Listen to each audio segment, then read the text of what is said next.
गर्दन के पूर्व में करीत नामक नाले में जाकर छिपा रहा और सवेरे और सांझ को कौवे उसके पास रोटी और मांस लाया करते थे और वो नाले का पानी पिया करता था। यहां पर पहली आयत मैं फिर से आपके लिए पढ़ूंगा। उसमें लिखा है तिशबी एलिया। तिशबी यानी उसके बैकग्राउंड का, जैसे तिशबी लोग, पहाड़ी लोग, हम बोलते हैं इजरायली लोग, हाँ ऐसे नाम था उस तिशबी एलिया कि नेपाली लोग ऐसे। तो तिशबी एक एरिया का नाम था कि तिशबी एलिया जो गिलाद के प्रदेशियों में से था,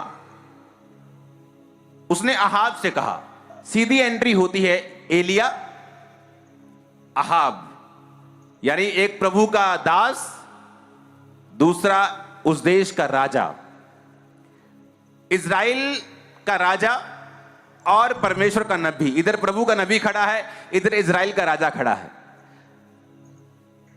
पहला राजा 17 से पहले एलिया का जिक्र कहीं नहीं आता। जिसमें बाइबल कॉलेज में पढ़ाता हूं कि हम ऐसे जनों को पढ़ेंगे बाइबल में जिनसे परमेश्वर ने डायरेक्ट बात की है बोलकर, कि ऐसे ऐसे कौन कौन से जन हैं जिनसे परमेश्वर ने डायरेक्ट बोलकर बात की है। तो बात तो परमेश्वर ने कैन से भी की है, जिसने अपने भाई को मार दिया था। लेकिन हम उन लोगों को पढ़ेंगे जिन लोगों से परमेश्वर ने बात की है और उन्हें एक डिवाइन असाइनमेंट, एक होमवर्क, एक काम, एक बुलाहट दी है। फिर उन लोगों से परमेश्वर ने बात क्यों की है, क्या खासियत थी उन लोगों में, क्या वो आसमान से चुने हुए लोग थे, क्या पहले से चुने हुए लोग थे, क्या पहले से ही ऐसे चुना गया था जब वो पैदा हुए कि इनसे मैं बात करूंगा, क्या ऐसा था या कोई और कारण था। अगर हम मरियम को पढ़ें जिससे परमेश्वर ने डायरेक्ट बात की थी, तो बाइबल कॉलेज में तो उसे डिटेल में पढ़ाया जाता है क्योंकि वहां घंटों होते हैं, लेकिन आपको मैं पढ़ाऊंगा, लेकिन कुछ कुछ हिस्सा, लेकिन आपको समझ सारा आ जाएगा। तो बाइबल में लिखा है जब मरियम से परमेश्वर ने बात की, तो मरियम ने एक बात बाइबल में लिखी है। उसने कहा परमेश्वर ने जब उसको गर्भ धारण हो गया, जब उसने बात सुन ली, दूध की और एक्सेप्ट कर लिया कि मैं यीशु मसीह को पैदा करूंगी, कुंवारी रहकर भी उसको डर नहीं था कि उसका पति जो होने वाला है, उसकी सगाई हो चुकी थी, वो क्या कहेगा, समाज क्या कहेगा। तो बाइबल कहती है, उसने बाइबल में लिखा है कि परमेश्वर ने मेरी दीनता के ऊपर दृष्टि की है। तो मरियम ने उन वचनों में बताया है कि उसकी लाइफ में ऐसा क्या था कि परमेश्वर ने उसको चुना धरती ऊपर कि उसके द्वारा प्रभु यीशु मसीह का जन्म हो। पहली बात थी कि वो कुंवारी, असली कुंवारी थी, नाम की कुंवारी नहीं थी। उसने बाइबल कहती कभी भी किसी पुरुष के साथ कोई संबंध नहीं बनाया था। सेकंड, वो दीन थी। लिखा परमेश्वर ने, उसने लिखा कि परमेश्वर ने मेरी दीनता के ऊपर दृष्टि की है। तो जब भी बाइबल में हम किसी के ऊपर परमेश्वर की ग्रेस को देखते हैं, तो ये सिर्फ एक तरफा मामला नहीं होता, सिर्फ एक तरफा नहीं होता कि परमेश्वर ने उसको चुन लिया है।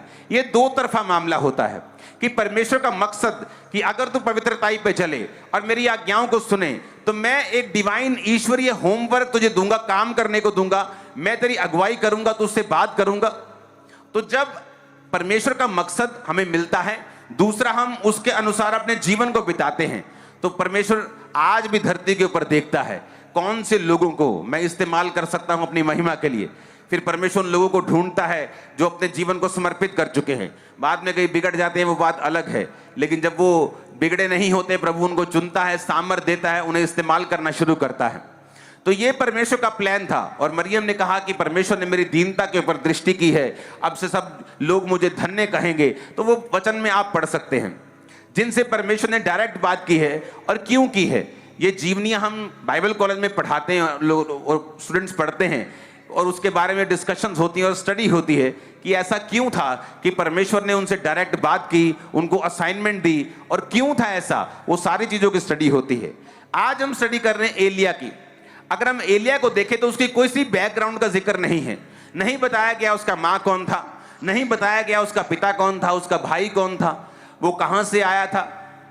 अभी तो जब वो एलिया नजर आया तब तो उसके आई थिंक बाल उड़ चुके थे, वो एक यंग भी नहीं था, आई थिंक यंग उम्र को भी पार कर चुका था।